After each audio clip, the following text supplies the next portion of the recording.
What's up, everybody? Welcome back to another episode of Rams Brothers. I'm your host, Dean, and I'm joined, as always, by my brother and the other great host of this show, Nick. And Nick, the Rams are 1-3. They're hosting the Green Bay Packers this weekend, their third matchup against an NFC North team. Redzone inefficiencies, defenses have been hot topics of conversation this whole week, trade rumors, everything in between. But first and most importantly, how are you, my good brother? I'm good. I will be at this game. I'll be at the Orange Lot. If anybody wants to come see me, I'll park up my Camry there if anybody wants to come hang out. But I'm trying not to let my soul live or die on the outcome of this game because I turned 30 the following day. So I don't want to go into 30 being miserable if they lose. But, I mean, we all know that there's nothing that can be done outside of a Rams victory to make me not feel that way. So a lot on the line here for me this week, unfortunately. Happy early birthday to you. He's going to be 30 years old. How about that? I mean, hopefully the Rams can figure out a way to get their second win before the bye, just for your sake. But twice the excitement level as you're going into the bye. Similar situation as to what we dealt with last year. Everybody remembers back to the Brett Rippon game where the Rams lost 20-3 right before the bye, but then they went on to win 7 of 8 to close out the season. So a little bit similar, obviously different circumstances this year with injuries and defensive inefficiencies and red zone struggles. But Nick, I think it's going to be a fun one. And I'm glad you're going to be in the building, hanging out with Rams fans, posted up in the Camry. You're not going to go to the Pink Lot? Maybe stop buying the Pink Lot. Pink Lot tickets are like $275 as opposed to Orange Lot, which are like $150. And I just didn't want to. The tickets are so expensive. But if you use Autograph and you listen to podcasts and you type in our referral code RAMSBROS and you read articles on there, it'll give you points to then you can then use on tickets or merchandise or anything that you want Rams related or other sports related. Check out the app Autograph, use our referral code RAMSBROS, and you should be able to get some money back on some tickets. I did not do that, which is why I am not going to the Pink Lot. Well, maybe you should. You should go download the Autograph app, punch in our referral code RAMSBROS, RAMSBROS, and support other Rams content creators as well as us. Our videos have been struggling as of recent. Share this with all your other Rams friends, right? A lot of Rams fans I know are sitting out there. They're looking for content to consume.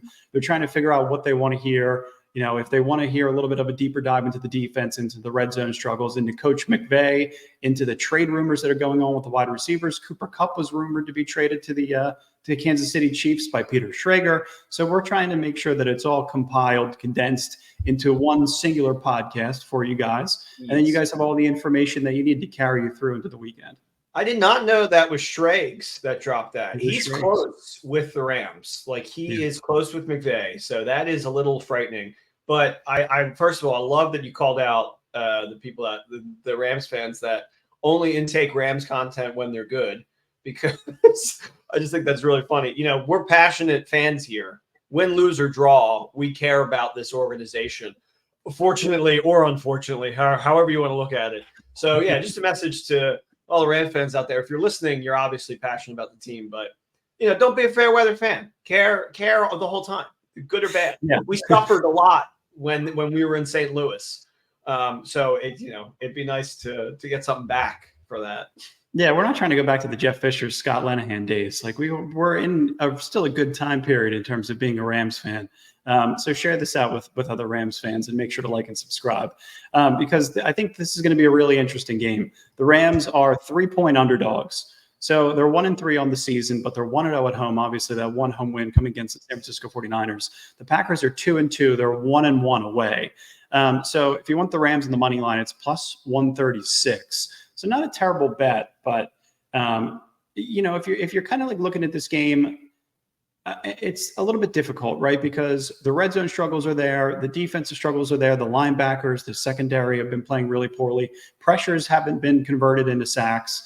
So you could see like on every level of defense, there are a little bit struggles, and this team hasn't necessarily came together in a way that they could have to start the first 4 games of the season. A couple of opportunities in the red zone, if they were converted, for example, against the Lions or against the Chicago Bears, you convert one of those 4 opportunities additionally to what you had already converted, and you win both games.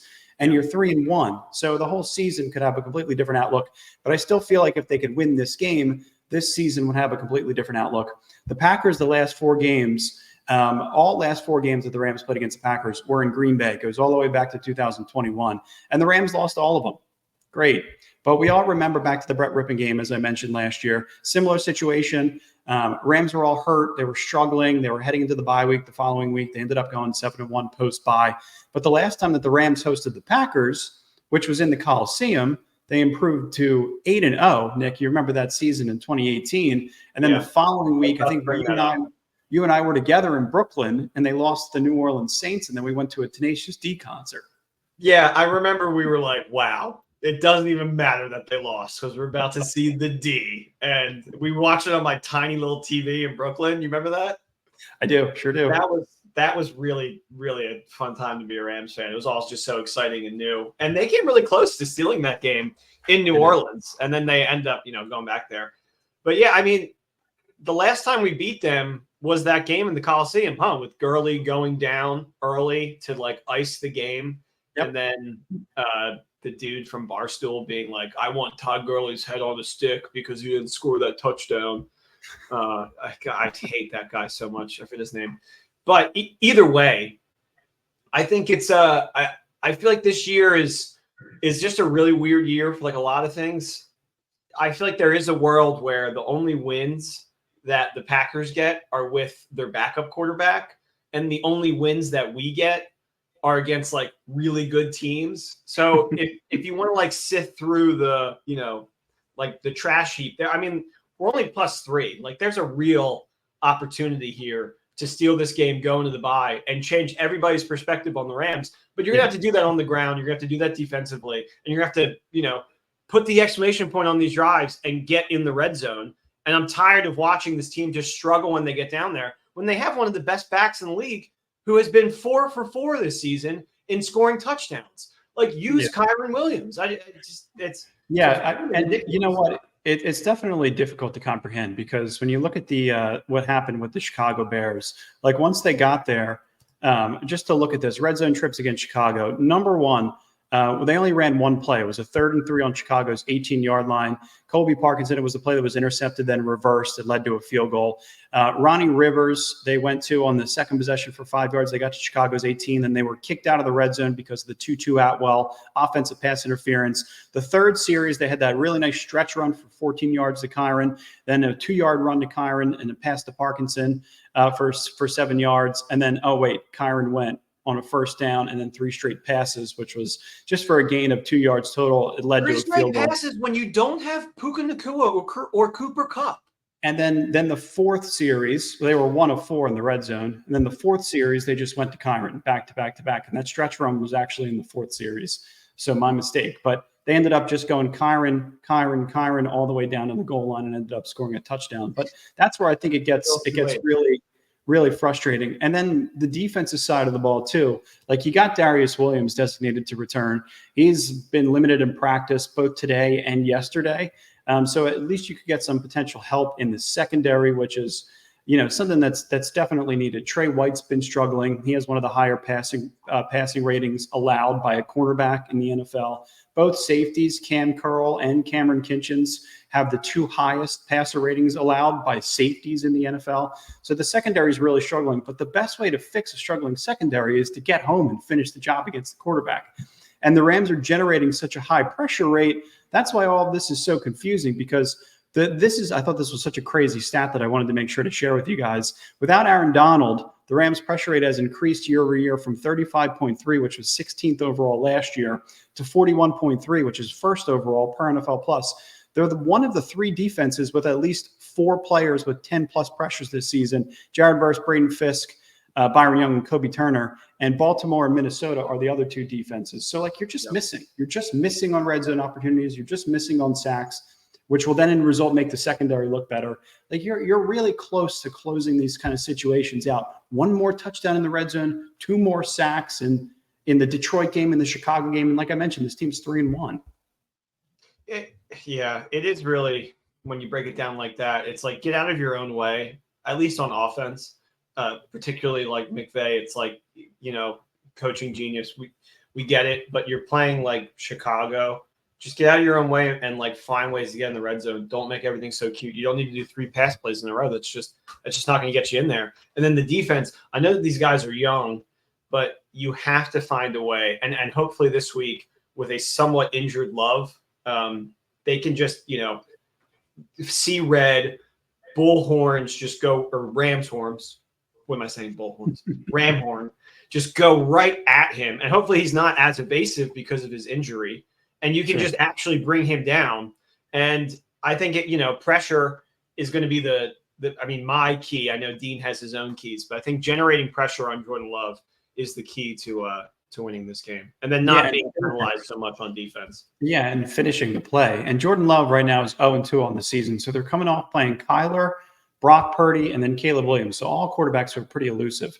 Jordan Love's 0-2. He did throw 3 interceptions last week, but he also threw for 389 yards and 4 touchdowns. Josh Jacobs and Emmanuel Wilson, both in the backfield, 4.6 yards per carry. Another point of emphasis is being able to stop the run.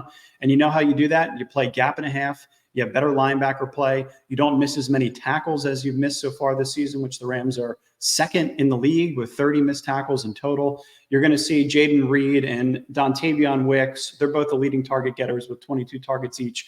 Romeo Dobbs follows right behind them too with 19 targets. So the offense is pretty talented, and obviously LaFleur is great at scheming up a game plan the way that he did with Malik Willis in those 2 weeks where Jordan Love was hurt. I thought was extremely impressive. They got 2 wins. I think one of them was on the road. So that's where it's going to be major points of emphasis. It's the defense. It's not necessarily Chris Shula, but some of the stats that we're going to go through in terms of the zone defenses and some of the tendencies are a little bit scary because the Rams are starting to be easy to understand in terms of a quarterback with their pre-reads. They're not doing a lot of switching. They're not doing a lot of rotation. Part of that's personnel. Part of that's depth. When the Packers on defense that's a major point of emphasis for them, and that's why they're excelling, and that's why they're not struggling as badly in terms of being able to stop teams. Yeah, and I just want to add to that. It's harder to expect more from this ragtag group of receivers and tight ends when you're out your top guys, and these guys are getting second team reps the entire preseason and before that, so they're just not expected to do as much. And now lo and behold, it feels like every year we're asking these players who are not supposed to be the number one option become prominent figures in the offense, and it's really difficult. And I feel like it's got to be maddening to McVay that he has to almost dumb down the play calling so that these guys can understand what's going on. But at this point, I think you have to trust them, and you got to, whip out some different personnel, because I think how many times have we been in 13 personnel? I feel like it's like astonishingly low. You're talking about 12 personnel? Well, yeah, sorry, 12. Yeah, 12. 13 is 3 tight ends. 12 is 2. Low. I think it was only like 8.5% in the last game. But they do have a tendency of going too hard on 11 personnel with 3 receivers when you don't necessarily have the personnel to be able to run the 3 receiver sets and the same playbook that you like to run under Sean McVay. Yeah. Go ahead. The long developing pass plays, it's just like if he's not, if these guys can't get out there and get open quick enough, it's not going to work. Yeah, and you know what? When you could, that's why I like for them to be in 12 or even 13 personnel. And they haven't been able to be in 13 personnel because Davis Allen's been banged up. So they really have only had 2 active tight ends. They've only had Hunter Long and Colby Parkinson.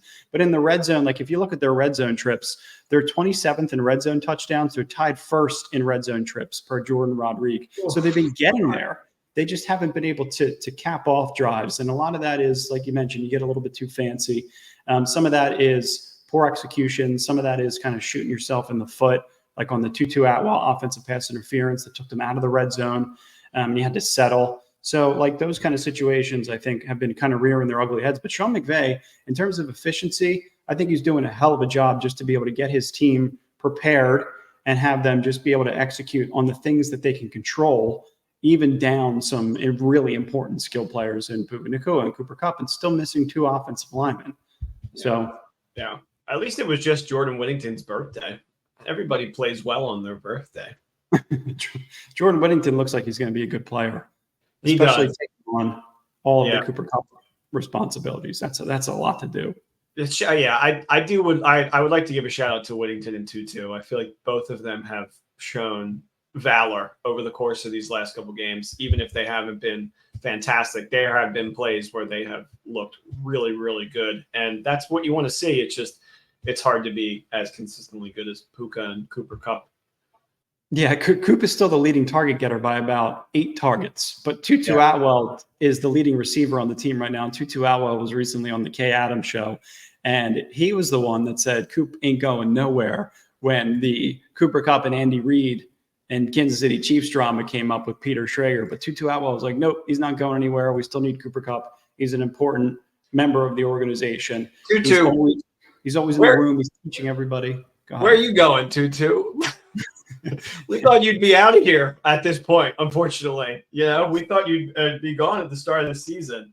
So I'm not sure how credible that is. I'm sure he doesn't want him to go anywhere. You know what I mean? Especially if they're like pals. But I still give Tutu some credit over this year for playing as well as he is, because they're the only reason why they have one win. Yeah. Oh, 100%. He is, him and Stafford connecting on that deep bomb.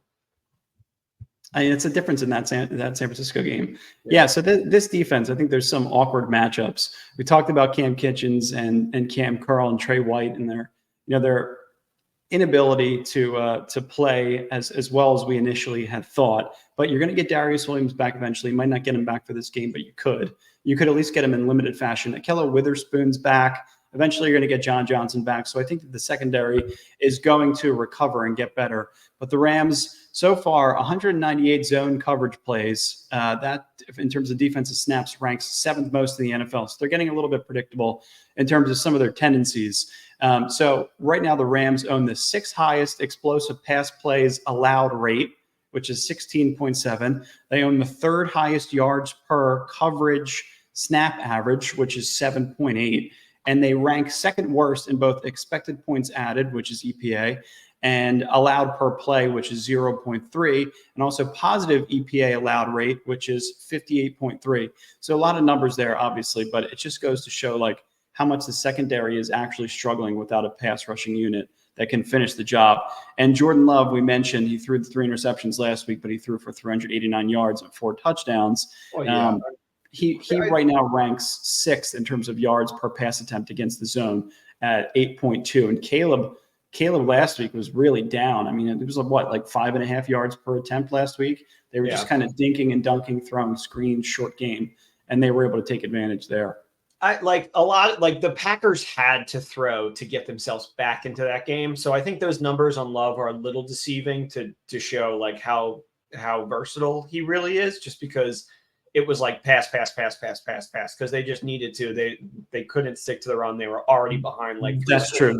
There's some important context in terms of Jordan Love's stats last week. Yeah, but I mean, we've seen him on the that Friday night game to start the season. He was pretty good in Brazil. He was almost able to get them that victory until he was knocked out of that game. So. And he does have such a talented arm, but I do feel like he has a tendency to get a little bit lazy and throw off of his back foot a lot. And that's an Aaron Rodgers thing. Guys with really talented arms can get away with that. They don't necessarily step into their throws. They get a little bit sloppy in the pocket.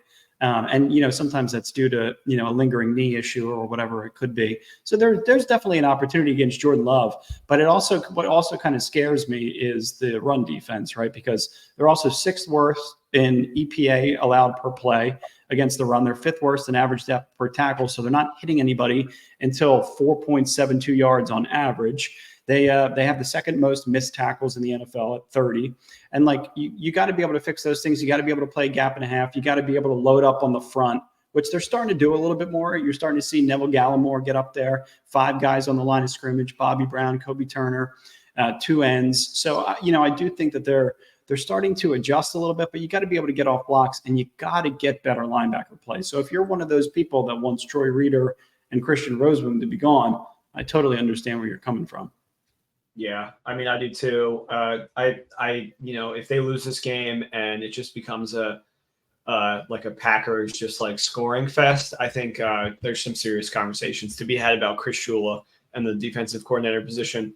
I know the personnel's not there, but we're not that far off defensively from like the starters that we want this season. So, the offense isn't able to step up, but you also have to be able at least to keep these games close. So I just want to see, for once this season, the Rams start off with the lead and then be able to not having to play catch up all season. It's just catch up. More difficult. That's more difficult for the defense too. And like when the offense can't convert in the red zone, that makes the defense's life even harder too. So yeah, I disagree. I don't think Chris Shula is under a microscope right now. No. I'm not saying he's right now. I'm saying if the Packers, if it's like a 42-14 situation, then yes, I would. Sure. Sure. Well, it's the second time in 5 games you've given up over 40 points. Yeah. So yeah, I would agree. And you're starting to get in Wade Phillips territory when the 2019 season happened, when he gave up, I think, 50 twice. He gave up 50 to Jameis Winston, and then he gave up 50, I think, to Baltimore in the Coliseum. And everybody was like, all right, Wade, it's time to go. That was our last yellow jersey game, was in the Coliseum, and we gave up 50 to MVP. Yeah, that was tough. All right, I got some quick keys for you. You ready? I'm ready. All right, 3 quick keys. Like I mentioned already in this episode, if they score one more time in the red zone against Green Bay or Chicago each, they're 3-1. Convert in the red zone. Simplify the game plan. Give the ball to Kyron Williams. If you want to mix in Blake Corum, that's just fine. I don't care if it's Ronnie Rivers. I don't care if it's Jordan Whittington. I don't care what it is. Keep the ball on the ground. And you know what? A lot of the time they try to simulate that with the short pass game. They try to throw screens, passes that don't have a high average depth per target. But that you got to be able to commit to the run game once you get into the red zone and be able to close out drives. Converting pressures to sacks is number 2. They're also likely 3-1 if they can convert pressures to sacks. Sacks help the secondary. The secondary, I think, needs to be a little bit less predictable, but you're getting guys back like Darious Williams, Akella Witherspoon, eventually John Johnson III. I think you're eventually going to progress in that area, but convert pressures to sacks. Less missed tackles, obviously. Jared Verse is the point of emphasis there. And then I still think he's playing really well, but if you miss less tackles, I do too. I think he's making a case for himself to be the defensive rookie of the year. Totally agree. And then I think better linebacker play. Don't be afraid to pull the plug with the linebackers. I think fans just at this point, they want to know what you have in Omar Spates and Jake Hummel. So, I mean, even if you rotate one of those guys and just play a rotation of these players just to keep fresh legs in, you're going to see Green Bay do tons of rotations on the back end, especially in their secondary. I think if there's an opportunity to get some of these younger guys in and they're not stopping the run, you got fresh legs, you got guys that played really well in the preseason. So you may as well at least hit the red button and try and get some of those guys in the game. And then a bonus 4th, special teams. They've only made 1 mistake this year. I've been talking about this in every episode. Special teams continues to play as well as they do. This team is going to be fine down the stretch. You found a kicker, you found a punter, obviously not as good as the punter as the Bears have. But we're getting there. We're close. I think Ethan Evans is a good player, and I think Joshua Carty is too. So, yeah, the Carty missed kick last week was a hold, they said? It was definitely due to the hold. Yeah, laces were messed up. Yeah, laces were out. Can't have laces out. Didn't they teach you that in Ace Ventura? Yeah. Movie does not age well, unfortunately. It doesn't. It was on TV last night, and I had to turn it off. It was just, it's just not great anymore. You know what? That's a rare case where the sequel's better. I think the sequel's a lot funnier. Also didn't age well, but funnier. Yeah, that's okay. And last point, too, we brought this up on the last episode. I would like to see Sean McVay tie the all-time wins record with John Robinson against LaFleur. He already got his 78th win against Shanahan. Let's get the 79th against LaFleur. Let's shut everybody up. Get Rams fans back on board with this squad heading into the bye. We'll have some fun. We're due for like a good win, like everything looked good win. And it's tough when you don't have the personnel, but maybe it's this week, you know? Maybe. But it's that time of the week, Nick. Oh my God. It's time for Nick's picks. One more time. Nick's picks of the week. How'd you make out last week? We did okay. We were supposed to have a good week. But we're back. Another hit segment of Nick's picks. We are down on the year, but we're fighting back to the top.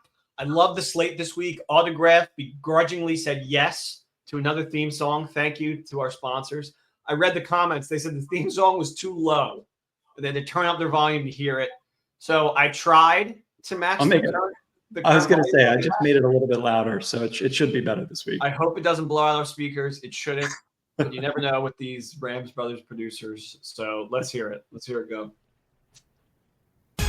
Let's go. You can gaze into the future. You might think gambling is easy. It is seeing bad plays from a distance. Yeah. Oh yeah. But it's not so easy. Tell me why, Nick. I try to make these really smart picks, but I loved the Jaguars. And they're 0-4 now. Why?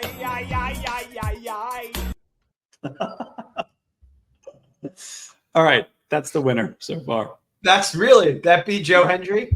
Yeah, I just had a flashback, Raven style, to when we used to do the podcasts on GarageBand, and I would upload some of the audio clips, and I think there was a mix-in of some Disney special or Disney Channel, so I went all the way back in time with that one, Nick, so I thought you did a very good job. Yeah, I remember we used to play the Funky Kong music from DK64 during Nick's picks, and then we would add in a "wah" after Nick's picks or like a "okay." That was fun. And 7 hours later, I was done. 7 hours and 400 views later. Oh, I love it. What do you got for us this week, brother? All right. So Jets Vikings at Tottenham Hotspur. Come on. You think we're going to miss a Hotspur game? You'd be a fool to think that. You must not have been listening to Nick's picks over the years because we're undefeated in Tottenham Hotspur games. And I know we've been riding the hot hand with the Vikings, but as they say, you got no one to hold them, no one to fold them. I'm all over New York's favorite B team, Jets, Jets. And it may be my favorite bet of the week, to be honest with you. This is their whole season for the Jets. They have the number 2 pass defense in the league, which they'll need to stop Darnold and Jefferson. Darnold, who's been somehow running away with the MVP vote right now. I think we'll see prime Rodgers for those of us who are awake to watch this dang thing.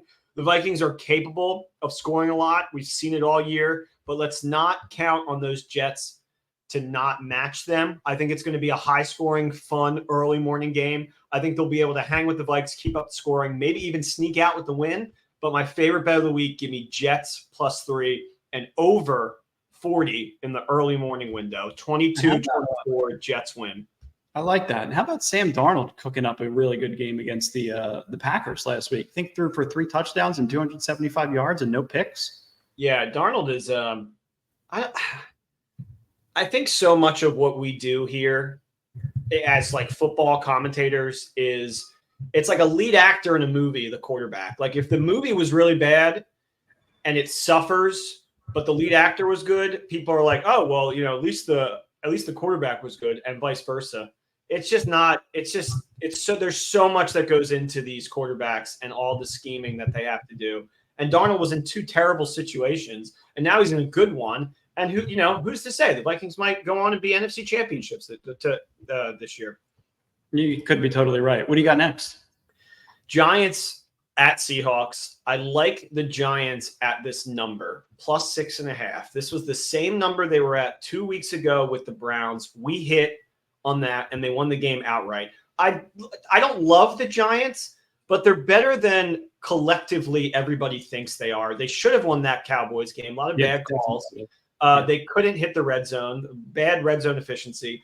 I don't think they have that problem this week, though. You know why? Dayball last year beat the Ravens, McDonald's Ravens, who's now the head coach of the Seahawks. And the Giants were able to put up 24 points on that Ravens team that was supposed to be this like remarkable defense. Do I think the Seahawks are good?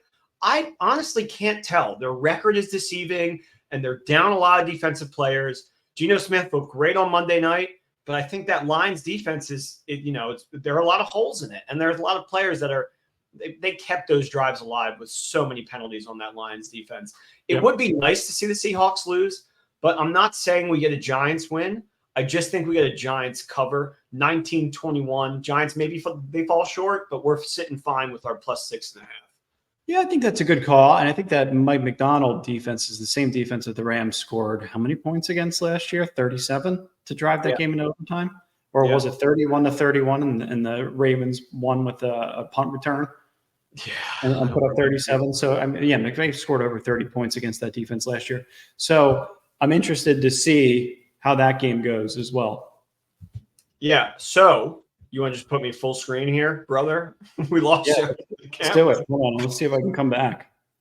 Saints at Chiefs. I love the Saints here on Monday night, honestly. I think they looked great to start the season, and they fell down twice when they could have been 4-0 like the Chiefs, who are 4-0. And the Chiefs have been slow to start. I mean, Kelsey is saving it for the winter. Mahomes only balls out when he has to. And Andy Reid's defense, Andy Reid's play designs, they aren't looking as funky fresh as they usually do. Beating the Chiefs is hard, but it's not impossible, especially in the regular season. They end up dropping a few of these games here and there. They lost to Russell Wilson's Broncos last year. That's what I see happening here. Saints go up early. They maintain the lead, and they just cruise because that's how that team is designed to play. You could just ride off into the sunset. Kareem Hunt, I just got a notification like 2 minutes ago, is questionable to play, which is terrible for the Chiefs. I don't care that Carr is 3-14 against the Chiefs. That is horrible, but he's 3-14 against the Chiefs. I want Saints money line in Arrowhead, 25-38. Saints put on a show. A show. All right. I like it. And then you want to run us back real quick? Yeah, Jets +3. Over 40 in Tottenham Hotspur. Giants +6.5.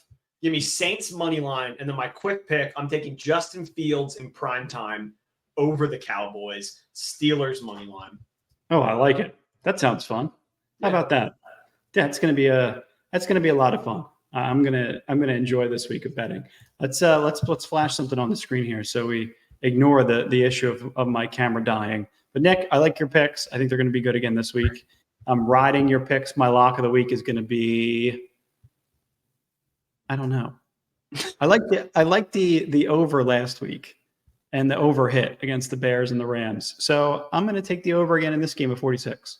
Okay, good. I mean, I hope there's a world where we score like 14-0 quick and we can just maintain a lead. Yeah, same. Me as well.